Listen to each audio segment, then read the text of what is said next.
Welcome to IN60, and my guest is Adam Grotzinger, Portfolio Manager at Neuberger Berman. Welcome, Adam. Thanks, pleasure to be here. It's a pleasure to have you here in the flesh. Adam, I'm going to ask you a series of short, sharp questions. We want short, sharp answers. You can pass. Your time starts now. Okay. Adam, has fixed income become fixed loss?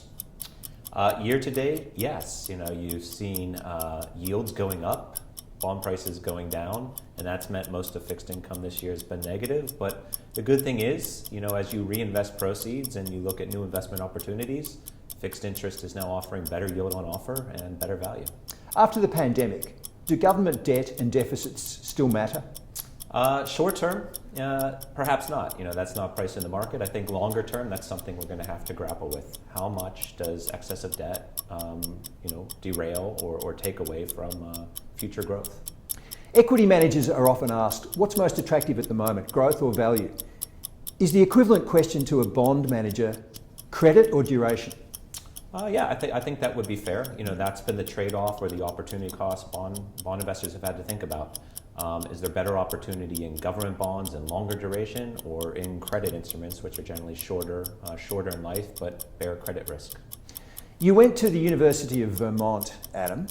The basketball team, the Catamounts, just made it back to March Madness for the first time in 8 years. What is a catamount? Yeah, it's a mountain lion.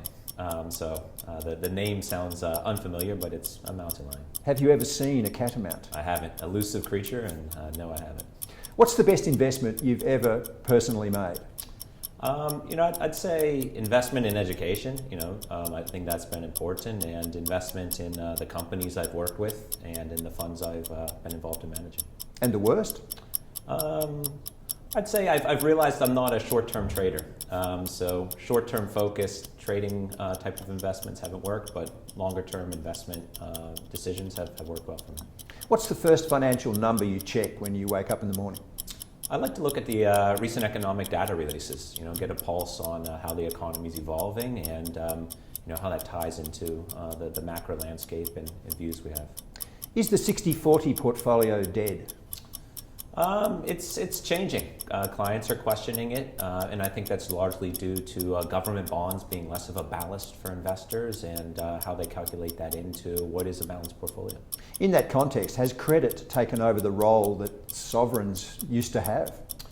There's been more of a preference for credit, and I think with central banks expanding support into parts of the credit market, investors have become more comfortable with credit as a means of generating stable returns, good income as a relative value play to government bonds. Speaking of sovereigns, did you hold any Russian bonds when it invaded Ukraine? Very little. I think as a firm we came to this very light touch, had de minimis exposure, and really since then have made the decision to divest of that very modest exposure that we've had. Adam Grotzinger, thank you very much. Thank you.